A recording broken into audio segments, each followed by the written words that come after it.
नमस्ते विद्यार्थी मैत्रिणींनो, आपण मागील व्हिडिओमध्ये गरिबी आणि विकास हा उपघटक पाहत होतो।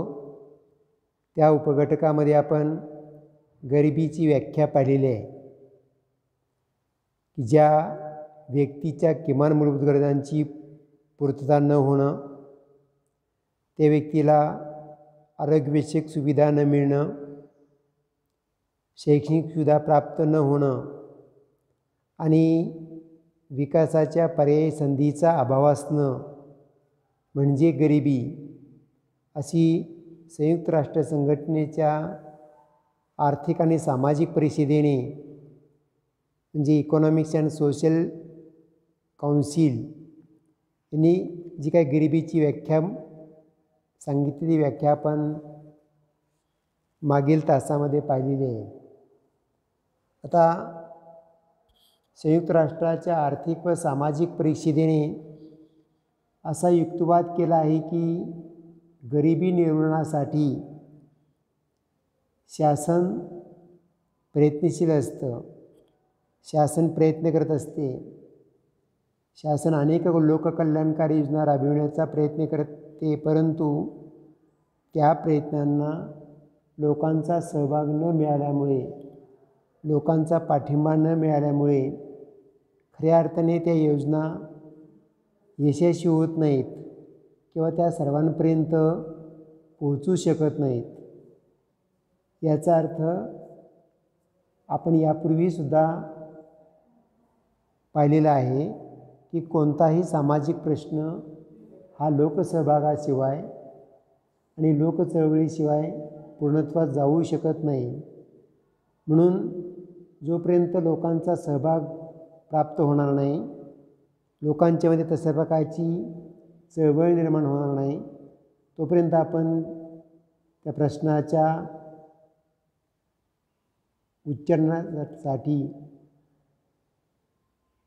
उच्चाटन करू शकत नाही।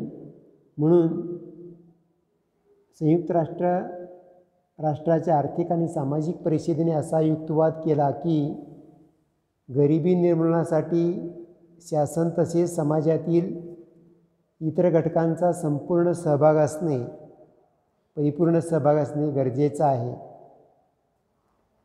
आणि हे जे कार्य आहे ते प्रत्येक राष्ट्राच्या तसेच त्या स्थानिक भागाच्या परिस्थितीचा आढावा घेऊन, तेथील गरिबांच्या गरजा लक्षात घेऊन प्रस्थापित शासन संस्थेने उपाययोजना करण्याची आवश्यकता आहे।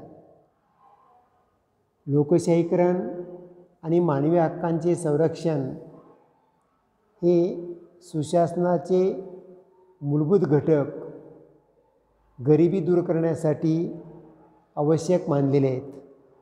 पण प्रस्थापित लोकशाही शासन संस्था ही स्थानिक लोकांच्या गरजांचा विचार करून सुशासनाच्या माध्यमातून अनेक लोककल्याणकारी योजना राबविण्याचा प्रयत्न करत असते आणि त्या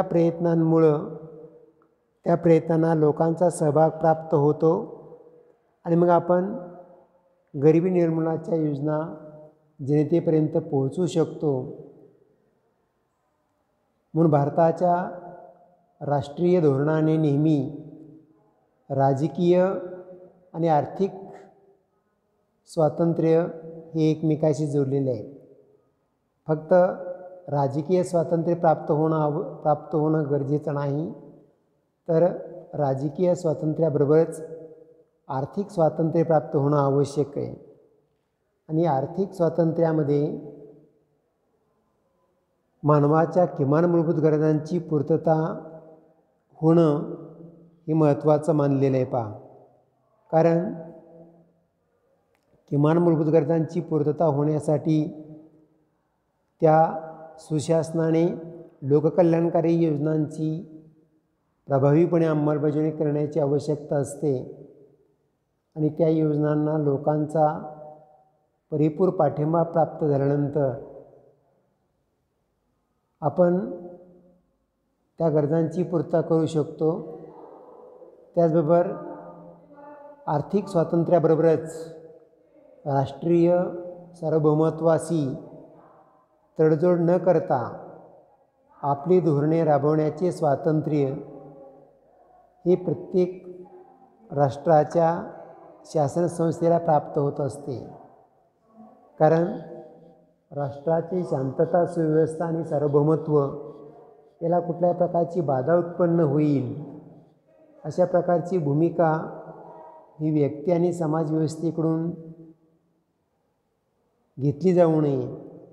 आणि त्यातून शांतता सुव्यवस्था संपुष्टात येते आणि शांतता सुव्यवस्था संपुष्टात आल्यामुळे विकास प्रक्रियेला धोका पोहोचत असतो.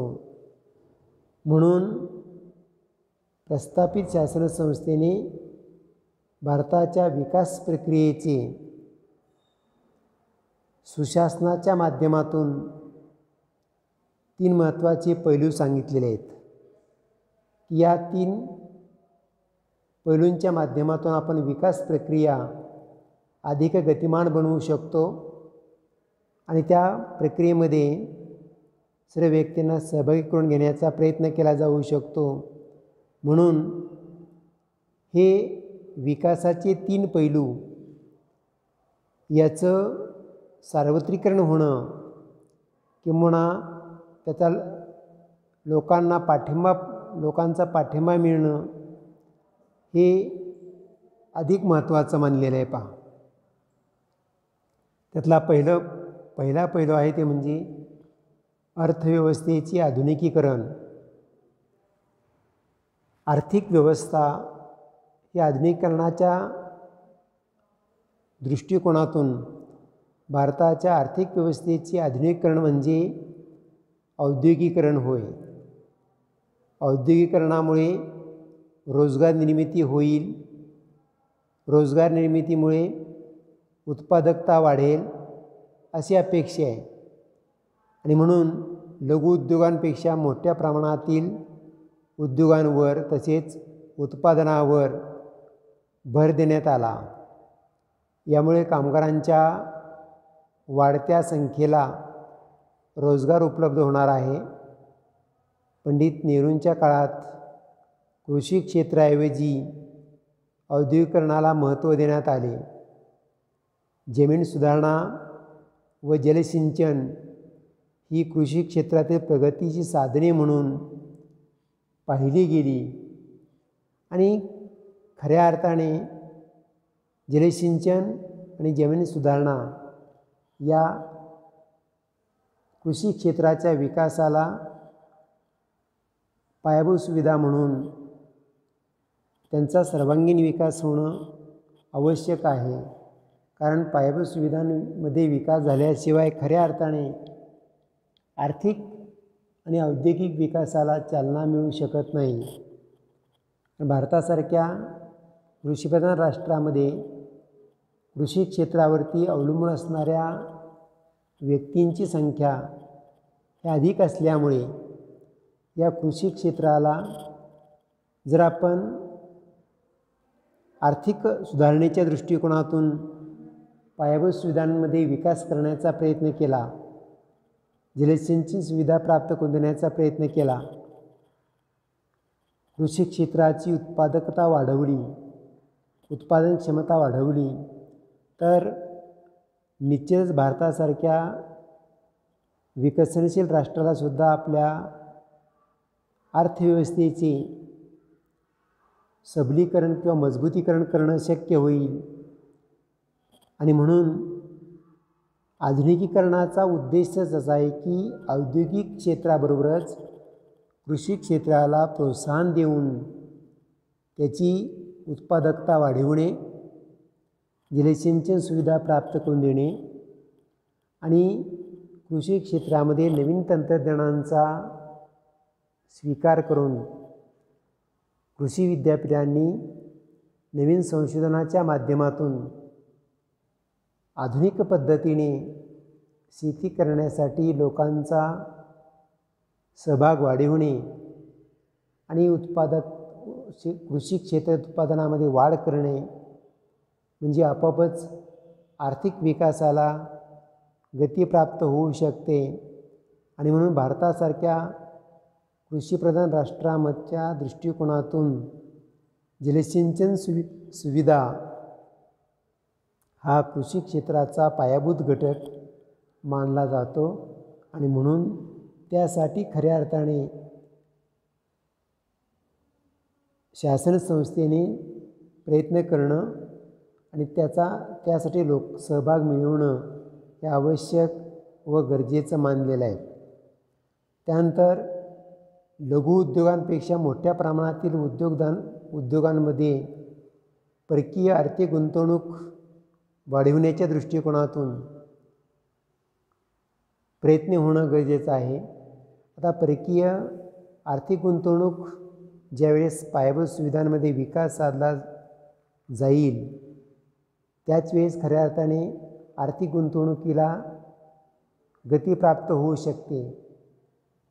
भारतीय किंवा इतर राष्ट्रातील उद्योजक तशा प्रकारची आर्थिक गुंतवणूक करू शकतात आणि या आर्थिक गुंतवणुकीमुळे औद्योगिकरणाला चालना मिळेल.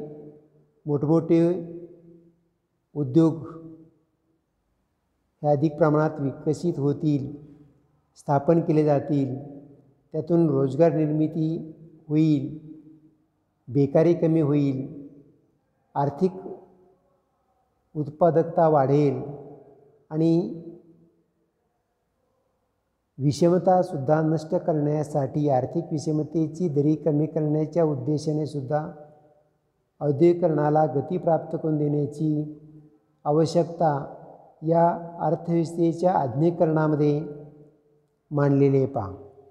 त्यामुळं अर्थव्यवस्थेचे आधुनिकीकरण आणि कृषी क्षेत्राला मिळणारं प्रोत्साहन, कृषी क्षेत्रामध्ये होणारी गुंतवणूक आणि कृषी क्षेत्रावरती अवलंबून असणाऱ्या लोकांची संख्या विचारात घेता या बाबतीत खऱ्या अर्थाने जाणीवपूर्वक प्रयत्न होणं गरजेचं आहे, आधुनिकीकरण होणं गरजेचं आहे.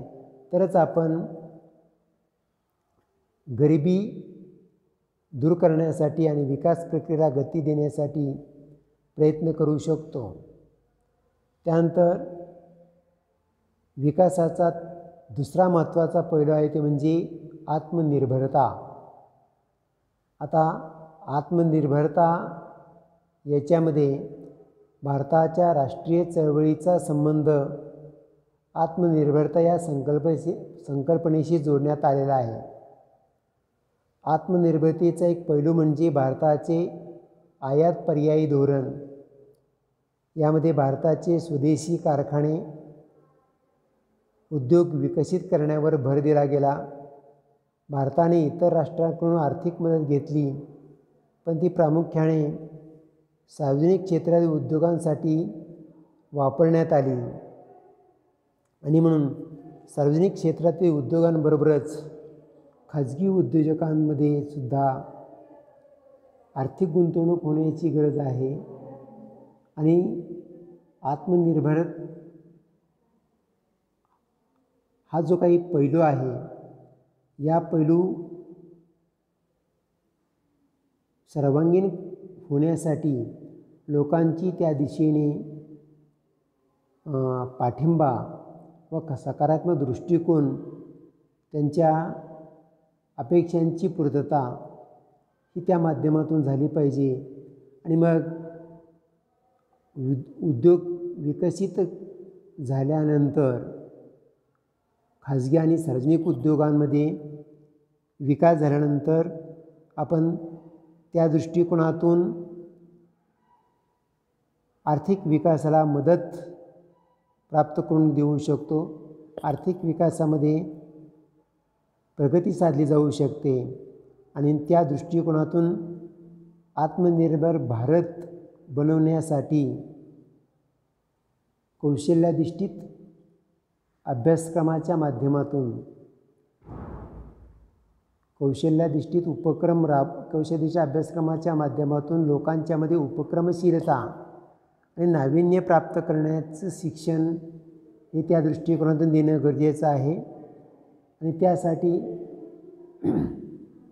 केंद्र शासन जाणीवपूर्वक प्रयत्न करत आहे. कौशल्याधिष्ठित अभ्यासक्रमाच्या माध्यमातून लोकांचा आर्थिक स्तर उंचावण्यासाठी आणि त्यांना आत्मनिर्भर बनवण्यासाठी प्रयत्न करणं ही जशी शासनाची जबाबदारी आहे, तशीच लोकसहभागाची, लोकांच्या मध्ये जाणीव निर्माण होण्याची आणि त्या दृष्टिकोनातून प्रयत्न करण्याची गरज ही प्राधान्याने मानली जाते. आणि म्हणून सार्वजनिक क्षेत्रातील उद्योगांबरोबरच खाजगी क्षेत्रातील उद्योगधंद्यांमुळे सुद्धा त्या ठिकाणी आपण आर्थिक गरजांची पूर्तता किंवा आर्थिक विकास साधला जाऊ शकतो. आर्थिक विकासाला गती प्राप्त होऊ शकते. त्यानंतर विकास प्रक्रियेचा तिसरा महत्त्वाचा पैलू आहे ते म्हणजे समाजाची समता व सामाजिक न्याय असणारी समाजवादी पद्धती. आता हा जो तिसरा महत्त्वाचा पैलू आहे, समाजवादी पद्धती, सामाजिक समता व सामाजिक न्याय. सामाजिक समता व सामाजिक न्याय हे समाज विकासाचे दोन महत्त्वाचे पैलू मानले जातात. आणि हे पैलूच नाही तर ही मानवी मूल्ये आहेत. समता आणि न्याय या मानवी मूल्यांची जोपर्यंत त्या लोकसमूहामध्ये रुजवणूक होत नाही, सामाजिक न्याय प्रस्थापित केला जाऊ शकत नाही, सामाजिक समतेची भावना मानवी मनामध्ये रुजली जात नाही, तोपर्यंत आपणाला समता आणि न्यायावर आधारित समाजवादी संरचना निर्माण करणं शक्य होणार नाही. म्हणून भारताने विकासासाठी नियोजनाचा दृष्टिकोन स्वीकारला.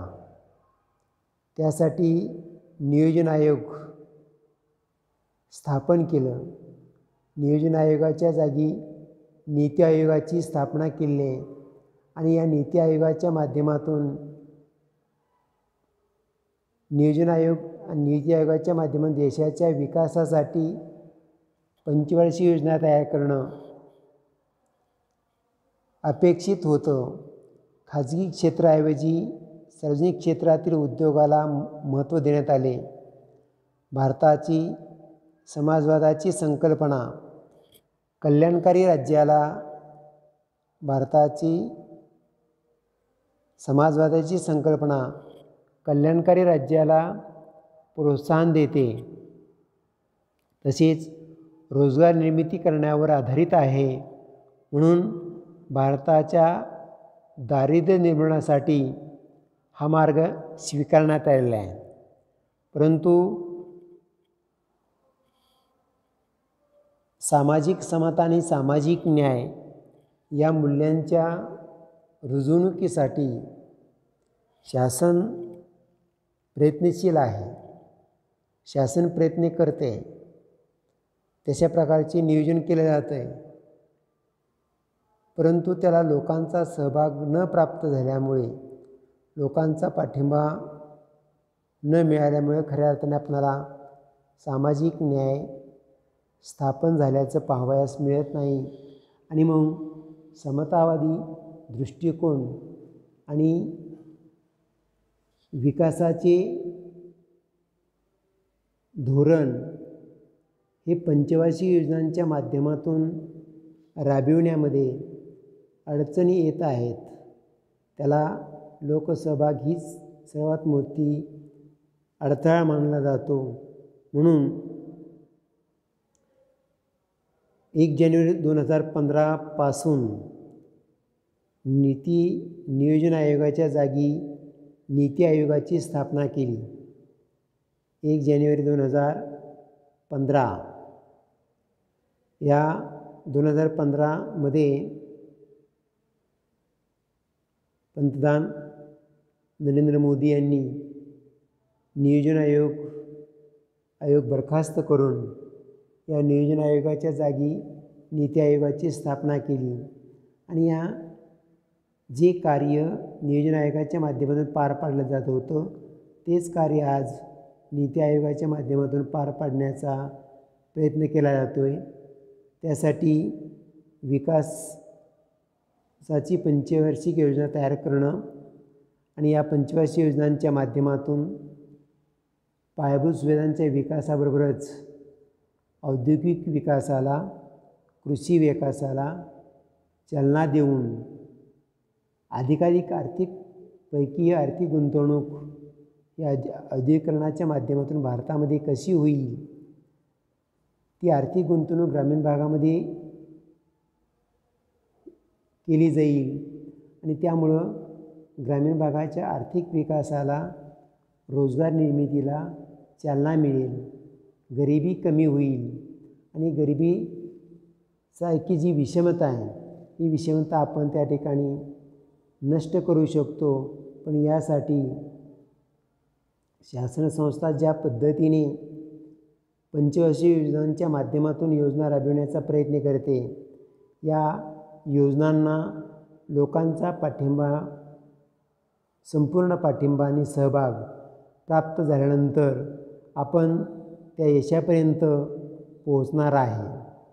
म्हणून भारतातील गरिबी आणि विकास प्रक्रिया, गरिबीचा